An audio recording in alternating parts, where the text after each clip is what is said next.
This is Howard Solomon of Network World Canada. At this week's IT360 conference, security was one of the big topics.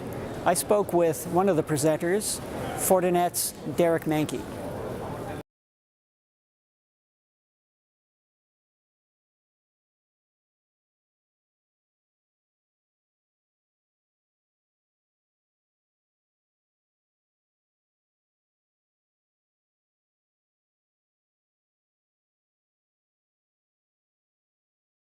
What we saw with Conficker was that the lessons learned was that it became very high profile, but we first spotted it in November of 2008.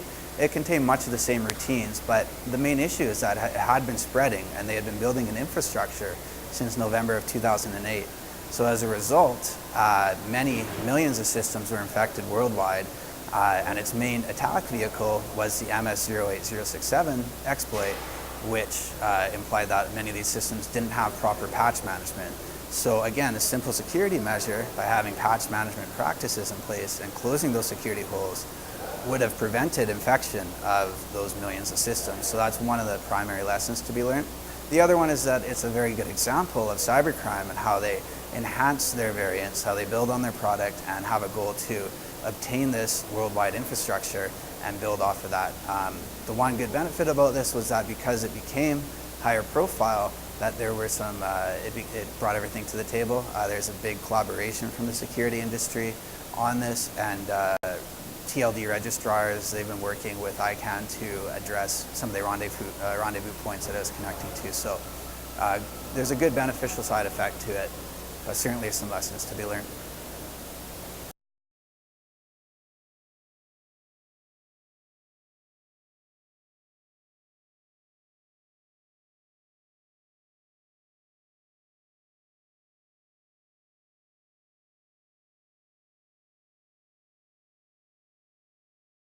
So with TJ Maxx, this was something that spawned well over a 2-year time frame from, actually, in fact, more than 3 years from the initial breach to all the chain of events that happened afterwards.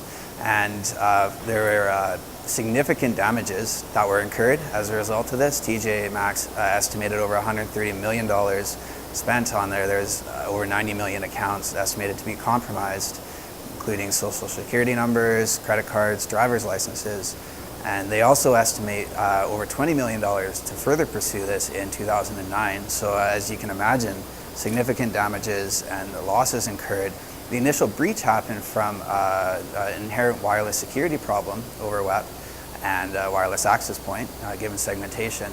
So because of that, and a simple security measure that could have been enforced to not have a wireless access point connected to critical infrastructure, there could have been many damages avoided through a simple security measure as such. To further expand on that, there were further issues as far as antivirus and detection mechanisms go. After the initial malware breach, the malware was planted on the systems. There is a 6-month time window in which it wasn't discovered. So there's some clear issues there and lessons to be learned in terms of detecting, properly having an antivirus solution, and also detecting and monitoring these threats.